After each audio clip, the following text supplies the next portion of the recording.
ल base थ्योरमको example है।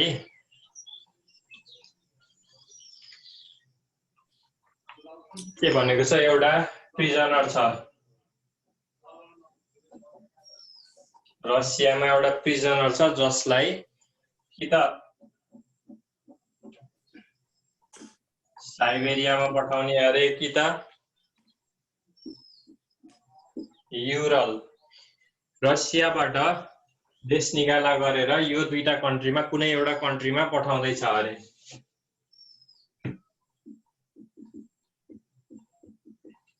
Siberia र युरल भन्ने। त्यसपछि the probability of being sent to this two places, Siberia पठाउने प्रोबेबिलिटी 0.8 छ, युरल पठाउने प्रोबेबिलिटी 0.2 छ। अब साइबेरिया पठाइसकेपछि साइबेरियामा चाहिँ के हुन्छ अरे भन्दा, it is also known that if a resident of Siberia is selected at random, the probability is 0.5 that he will be wearing a fur coat. Siberia को मान्छेले फर कोट लगाउने प्रोबेबिलिटी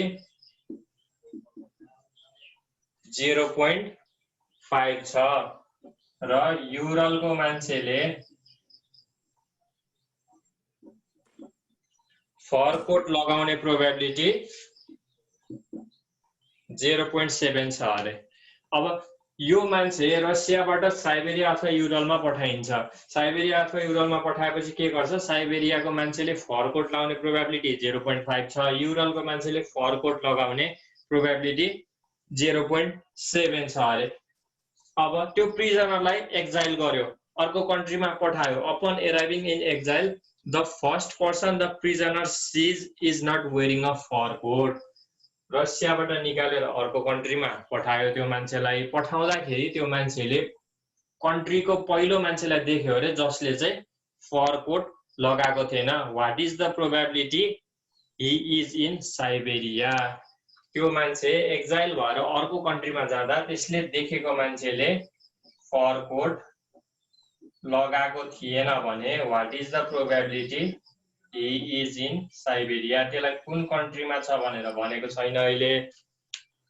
उसले सिधै गएर अर्को कन्ट्रीमा गएर के देख्यो, एउटा मान्छे पहिलो मान्छे भेट्दाखेरि त्यो मान्छेले फर कोट लगाएको थिएन भने त्यो मान्छे साइबेरियामा, त्यो प्रिजनर साइबेरियामा एक्जाइल भएको प्रोबेबिलिटी कति हो भनेर सोध्यो।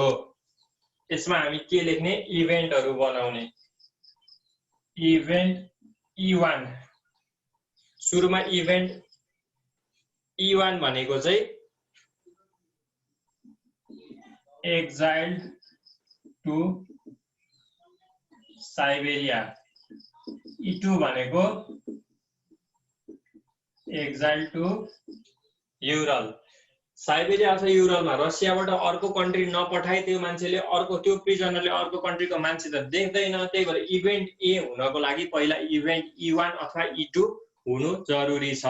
पास्ट इभेन्ट E1 र E2 हुन्छ र नयाँ इभेन्ट भनेको इभेन्ट ए हुन्छ।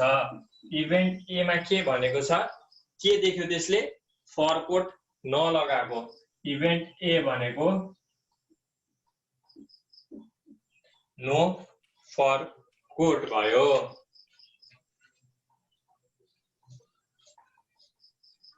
यसमा टेबल बनाउनु पर्छ। अब इभेन्ट्सहरु हाम्रो सुरुको म्युचुअली एक्सक्लुसिभ इभेन्ट्सहरु, अनि यो इभेन्ट हुन सक्ने प्रोबेबिलिटीहरु। त्यसपछि probability of event A when E has already occurred, र लास्टमा probability of E, probability of A and E, जुन भनेको probability of A into probability of A by E हुन्छ। हाम्रो कन्डिसनल प्रोबेबिलिटीको कुरा आयो त्यहाँ चाहिँ। इभेन्ट ए, इभेन्ट E1 भनेको के छ, साइबेरियामा एक्जाइल गर्ने। प्रिजनरलाई साइबेरियामा पठाउने प्रोबेबिलिटी कति छ, 0.8। प्रिजनरलाई युरलमा पठाउने प्रोबेबिलिटी 0.2। त्यसपछि यदि प्रिजनर साइबेरिया गयो भने उसले देख्ने मान्छेले फरकोट लगाउने प्रोबेबिलिटी, अहिले त नलगाउने प्रोबेबिलिटी हो, त्यही भएर नलगाउने प्रोबेबिलिटी यसमा 1 - 0.5 भनेको 0.5 नै आयो। नलगाउने प्रोबेबिलिटी साइबेरियामा 0.5 छ। यदि युरलमा गयो भने युरलमा त्यो कुनै पनि मान्छेले फरकोट नलगाउने प्रोबेबिलिटी कति हुन्छ? 1 - 0.7 गर्दा 0.3। प्रोबेबिलिटी अफ ए इन्टरसेक्सन ई निकाल्नु पर्यो हामीले, ए एन्ड ई अथवा ए इन्टरसेक्सन ई। 0.8 इन्टु 0.5 0.4 हुन्छ।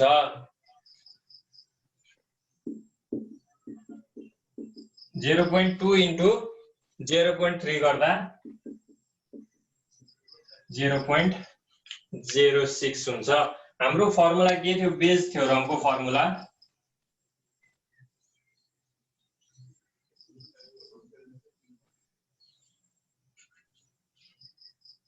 हामीलाई चाहिएको त्यो मान्छे साइबेरियामा छ कि छैन भनेर हो नि त। साइबेरियामा हुन सक्ने प्रोबेबिलिटी, साइबेरिया भनेको इभेन्ट E1 हो, त्यही भएर probability of event E1 by A. फरकोट नलगाएको मान्छे देख्दाखेरि प्रिजनर चाहिँ साइबेरियामा छ कि छैन भनेर चेक गरेको। यसमा फरकोट नलगाएको मान्छे देख्दाखेरि प्रिजनर साइबेरियामा छ कि छैन चेक गर्नको लागि प्रोबेबिलिटी अफ E1 बाई ए। यसको फर्मुला हाम्रो के हुन्थ्यो? Probability of E1 into probability of A by E1 divided by summation. यसमा कतिवटा छ इभेन्ट? दुईटा, I इक्वल्स टु 1 भयो र इभेन्ट दुईटा छ यसमा। इभेन्ट दुईटा, probability of EI into probability of A by EI। दुईटा प्रोबेबिलिटी, यो दुईटा इभेन्टको सम चाहियो हामीलाई। यहाँनिर हामीले टोटल निकाल्यौं। 0.4 र 0.06 जोड्दा 0.46 हुने भयो। 0.46। Probability of E1 into probability of A by E1 भनेको कति निकाल्यौं? Probability of E1 into probability of A by E1 भनेको यो 0.8 इन्टु 0.5 हुन्छ तलपट्टि, डिभाइडेड बाई, अथवा यसलाई सिधै 0.4 त्यो टेबलबाट 0.4 डिभाइडेड बाई 0.46, एन्सर आउँछ 0.869। त्यो प्रिजनर साइबेरियामा हुन सक्ने प्रोबेबिलिटी कति रहेछ? यदि त्यो मान्छेले फरकोट नलगाएको मान्छे देख्छ, पहिलो मान्छे उसले देखेको फरकोट लगाएको छैन भने ऊ साइबेरियामा हुन सक्ने प्रोबेबिलिटी भनेको 0.869 भयो। अब त्यस्तै यदि त्यो मान्छेले फरकोट लगाएको छैन र त्यो युरलमा हुन सक्ने प्रोबेबिलिटी कति भनेर सोध्यो भने त्यो बेलामा 0.06 बाई 0.46 गरेर निकाल्न सकियो, अथवा 1 - 0.869 गरेर पनि हामीले निकाल्न सक्छौं। त्यो मान्छेलाई, प्रिजनरलाई कि त साइबेरिया कि त युरलमा, त्यही दुईटा कन्ट्रीमा पठाउने हो। प्रोबेबिलिटी 0.8 र 0.2 थियो पठाउन सक्ने प्रोबेबिलिटी। अब उसले त्यहाँ पुगिसकेर पहिलो मान्छे जुन उसले विटनेस गर्छ, जुन देख्छ, त्यो मान्छेले फरकोट नलगाउँदाखेरि साइबेरियामा हुन सक्ने प्रोबेबिलिटी भनेको 0.869 आयो। अब युरलमा हुने प्रोबेबिलिटी नि सोधेको भए चाहिँ 1 - यो गरेर निकाल्न सकिन्थ्यो, अथवा युरलमा मात्रै सोधेको भए चाहिँ बेज थ्योरमबाट 0.06 डिभाइडेड बाई 0.46 गरेर क्याल्कुलेट गर्न सकिन्छ।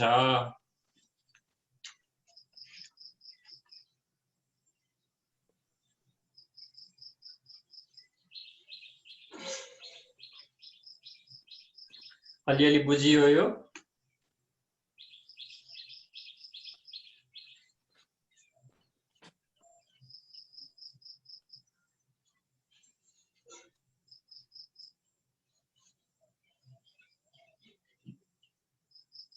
अझै गरौँ इक्जाम्पल अनि अलिक क्लियर हुन्छ।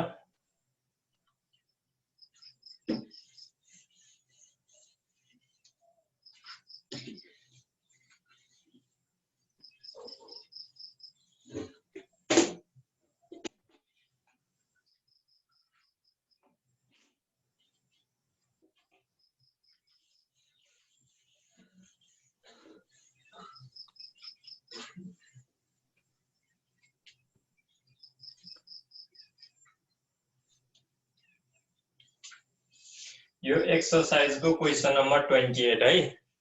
त्यहाँ क्वेसन हेर के भनेको छ, a record of prenatal clinic at urban hospital.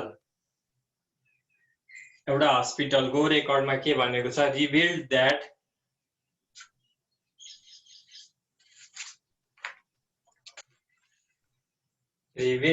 6% pregnant women have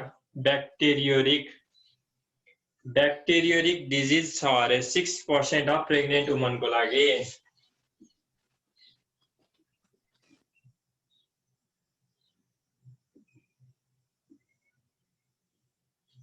के भनेको छ,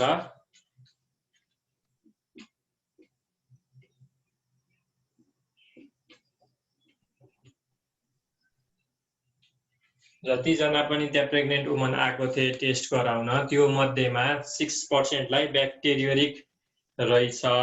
त्यसपछि अर्को डिजिज छ पाइलोनेफ्राइटिस।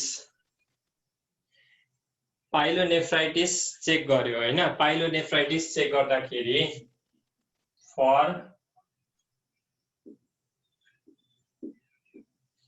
त्यहाँ अलिकति मिस्टेक छ क्वेसनमा।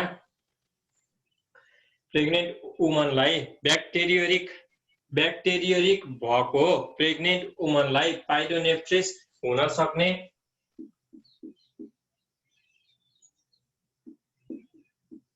पाइलोनेफ्राइटिस यो 1% दिएको छ, यसलाई 30% बनाउने। त्यसपछि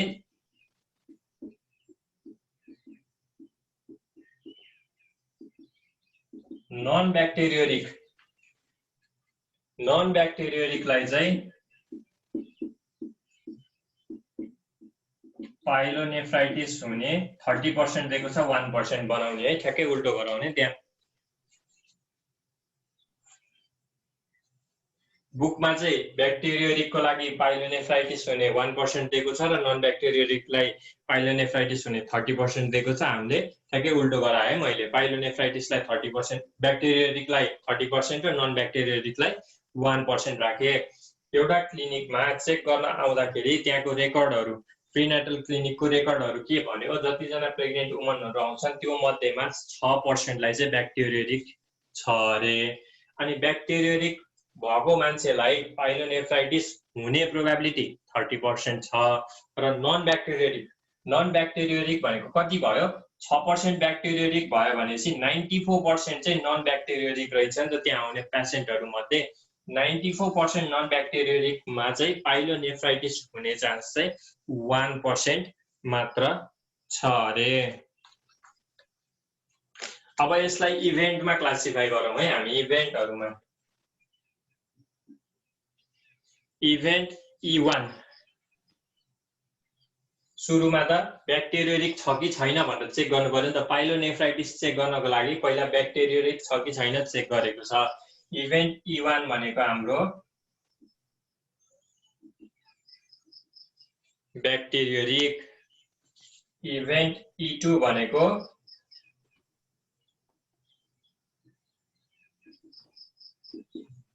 नन ब्याक्टेरियोरिक।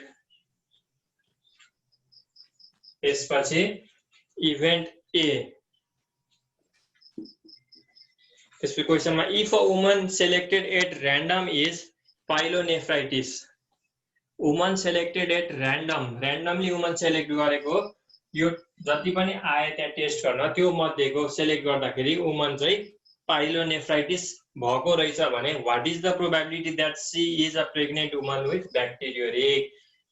त्यो वुमन र्यान्डमली सेलेक्ट गरेको वुमन पाइलोनेफ्राइटिस भएको रहेछ भने ऊ ब्याक्टेरियोरिक हो कि होइन भनेर चेक गर्ने। ब्याक्टेरियोरिक हुन सक्ने प्रोबेबिलिटी चाहिँ कति छ भनेर सोध्यो। ई भनेको पाइलोनेफ्राइटिस देखिएको उमन भयो, पाइलोनेफ्राइटिस देखिन सक्ने इभेन्ट भयो। हजुर सर, अनि पाइलोनेफ्राइटिस भनेको आफैमा ब्याक्टेरियल इन्फेक्सन हो त फेरि? त्यहाँ क्वेसनमा हेर अर्कै डिजिज लेखेको छ कि डिजिज प्रोसिडेड टु प्रेग्नेन्ट वुमन लेखेको छ। अब यो भने के हो त थाहा छैन मलाई। हजुर, ब्याक्टेरियल इन्फेक्सन नै भयो नि त पाइलोनेफ्राइटिस भनेको, अनि त्यही भएर नन ब्याक्टेरियल छ फेरि, त्यही भएर हैन ब्याक्टेरियोटिकलाई पाइलोनेफ्राइटिस हुन सक्ने प्रोबेबिलिटी 30% भन्यो, अनि नन ब्याक्टेरियोटिकलाई पनि हुन सक्छ अरे। यो 1% लाई मात्र हुन्छ अरे नन ब्याक्टेरियोटिकलाई चाहिँ। हजुर, अब यो त्यो मेडिकल फिल्डतिर नजाउँ हैन, यो अहिले स्ट्याटिस्टिक्सको क्वेसन हो। यस्तो भयो भने यस्तो हुन सक्ने प्रोबेबिलिटी यति छ, यो भयो भने हुन सक्ने प्रोबेबिलिटी यति छ भन्न मात्र बुझन अहिले। हजुर सर। अब हामीले इभेन्टहरुमा क्लासिफाई गर्यौं नि, हामीले पिक गरेको र्यान्डमली पिक गरेको वुमनमा पाइलोनेफ्राइटिस भएको वुमन पर्यो भने त्यो वुमन ब्याक्टेरियोटिक हुन सक्ने प्रोबेबिलिटी कति छ? अघि नैको केसमा के भनेको थियो? इभेन्ट ए भनेको पहिलो मान्छे पिक गर्दाखेरि त्यो मान्छेले फरकोट लगाएको थिएन र त्यो इभेन्ट E1 जुन चाहिँ साइबेरिया थियो, साइबेरियामा हुन सक्ने प्रोबेबिलिटी कति छ भनेको थियो। त्यस्तै अहिले इभेन्ट ए पाइलोनेफ्राइटिस भएको वुमन पिक गर्दाखेरि ब्याक्टेरियोटिक हुन सक्ने प्रोबेबिलिटी कति छ भनेर सोध्यो। अब टेबल बनाउने यसको लागि है। यो चाहिँ क्वेसनले दिएको कुरा भयो अहिलेसम्म।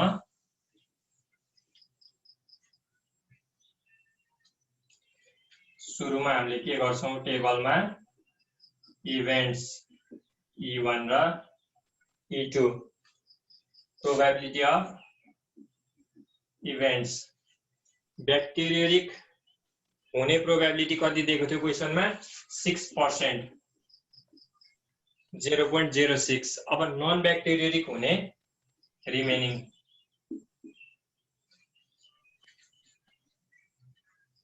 त्यसपछि probability of A when event A has already occurred, event A भइसकेको छ, ब्याक्टेरियोटिक छ भने पाइलोनेफ्राइटिस हुने प्रोबेबिलिटी 0.3, 30% थियो।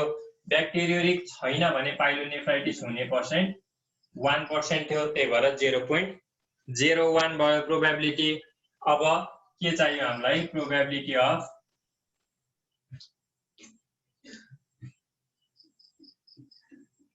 A इंटरसेक्शन E चाहिएको हो। Probability of A multiplied by probability of A by E। यो प्रोबेबिलिटी अफ E है, A हैन। Probability of E 0.06 into 0.3 0.018। सेकेन्डमा के छ? 0.94 इन्टु 0.01।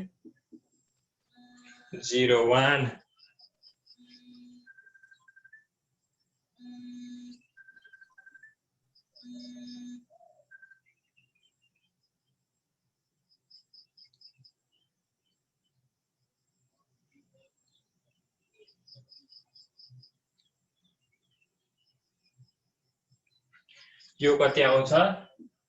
0.0094। अब यो दुईटाको सम भनेको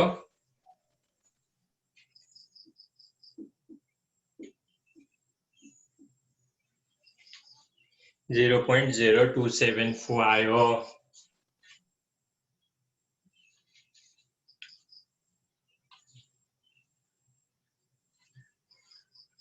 अब के भनेको छ क्वेसनमा? पाइलोनेफ्राइटिस रहेछ र्यान्डमली पिक गरेको वुमनमा। अब त्यो वुमन ब्याक्टेरियोटिक छ कि छैन भनेर चेक गर्ने। ब्याक्टेरियोटिकको इभेन्ट भनेको E1 थियो डिवाइडेड बाई A। के थियो फर्मुला यसको?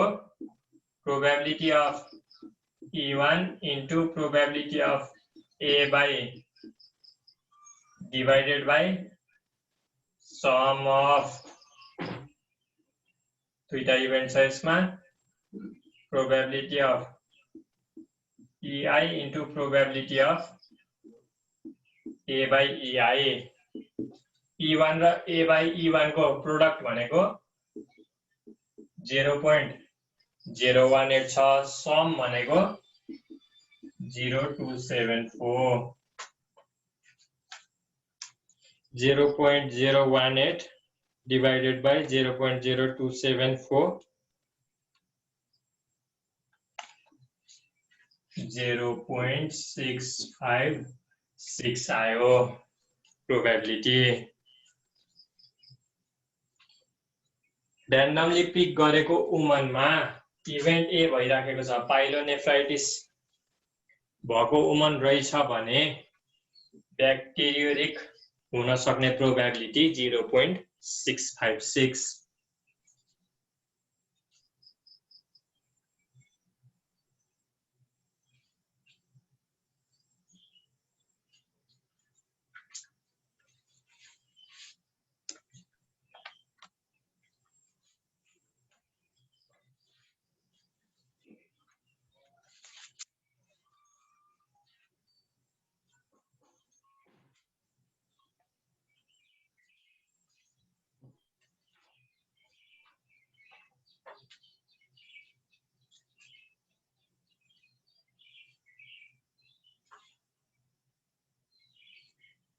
एउटा क्वेशन लेख्छु म, तिमीहरूले ट्राई गर त यो beige थ्योरमको.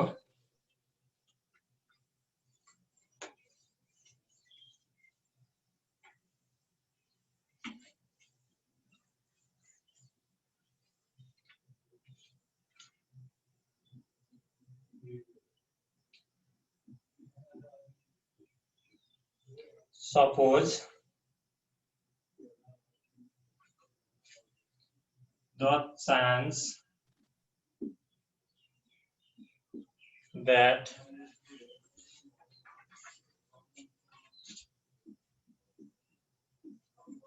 Dr. X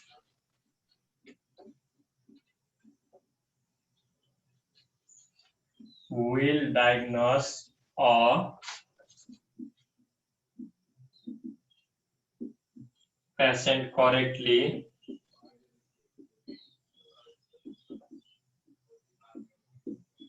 is 90% and wrongly is 10%.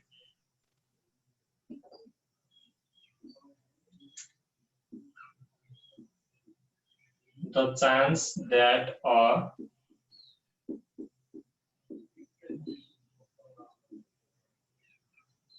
patient will die by his treatment is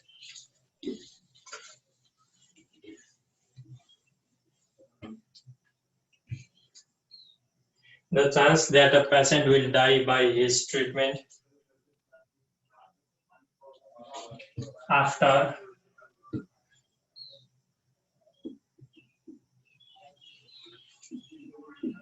correct diagnosis is 5%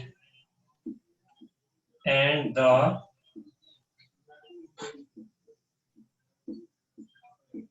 chance of death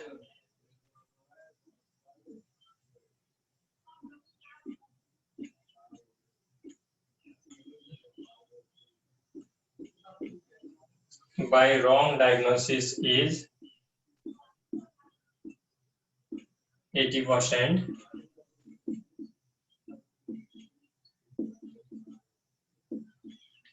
If the patient having disease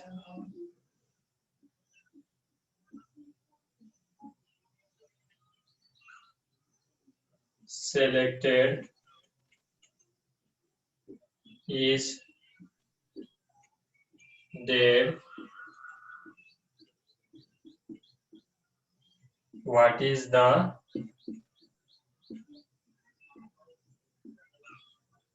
probability that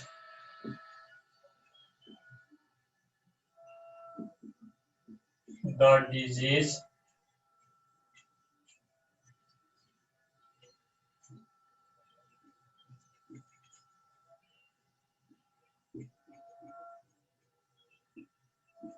was diagnosed correctly.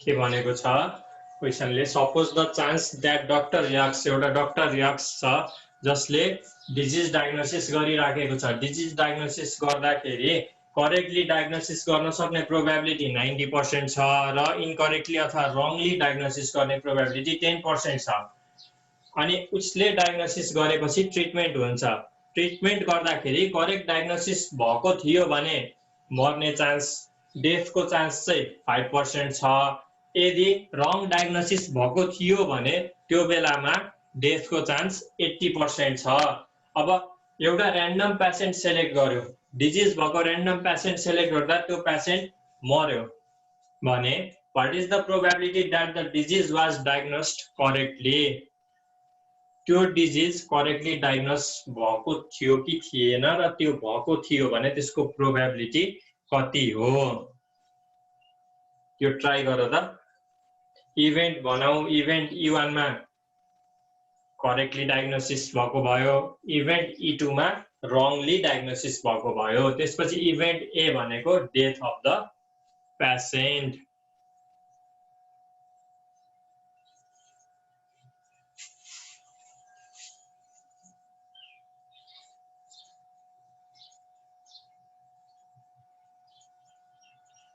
Try गर यो answer आयो भने answer कति आयो भन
के हुन्छ यसमा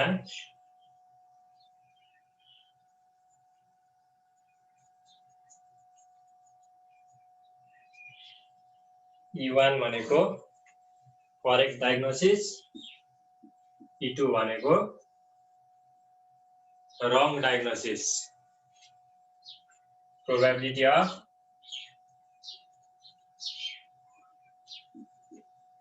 इभेन्ट करेक्ट डायग्नोसिस को प्रोबेबिलिटी 0.9 र डायग्नोसिस को 0.1 आन्सर आयो 0.36 था 0.36 आउँछ अब probability of event A when E has already occurred E भनेको डेथ को प्रोबेबिलिटी है A भनेको इभेन्ट डेथ को इभेन्ट भयो जसमा यसमा A भनेको डेथ को इभेन्ट यो छुट्टाएर लेखेर देखाउनु पर्छ कुन भने कुनको इभेन्ट हो भनेर है अब E करेक्ट डायग्नोसिस गर्दा पेशेन्ट को डेथ हुन सक्ने प्रोबेबिलिटी कति छ 5% छ 0.05 अब रङ डायग्नोसिस भएको थियो भने त्यो बेलामा डेथ हुने प्रोबेबिलिटी हाई छ 0.8 भयो यहाँ अब के चाहियो probability of E into probability of A by E भनेको 0.9 into 0.059 5 45 0.045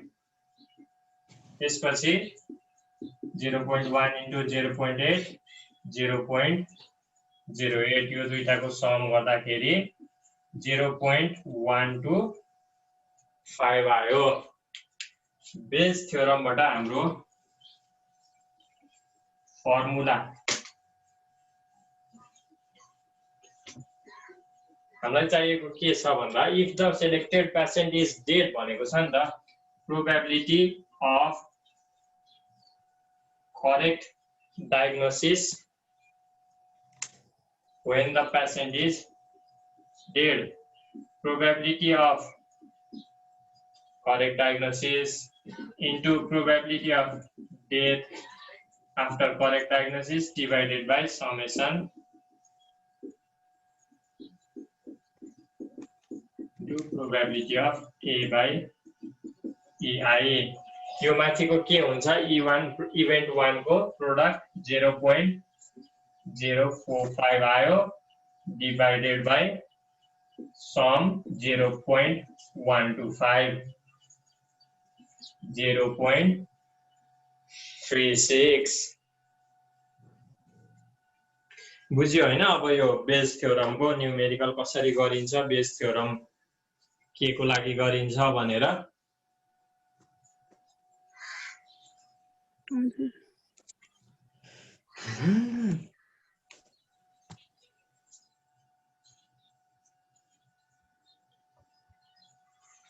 ल अब आजलाई क्लास यति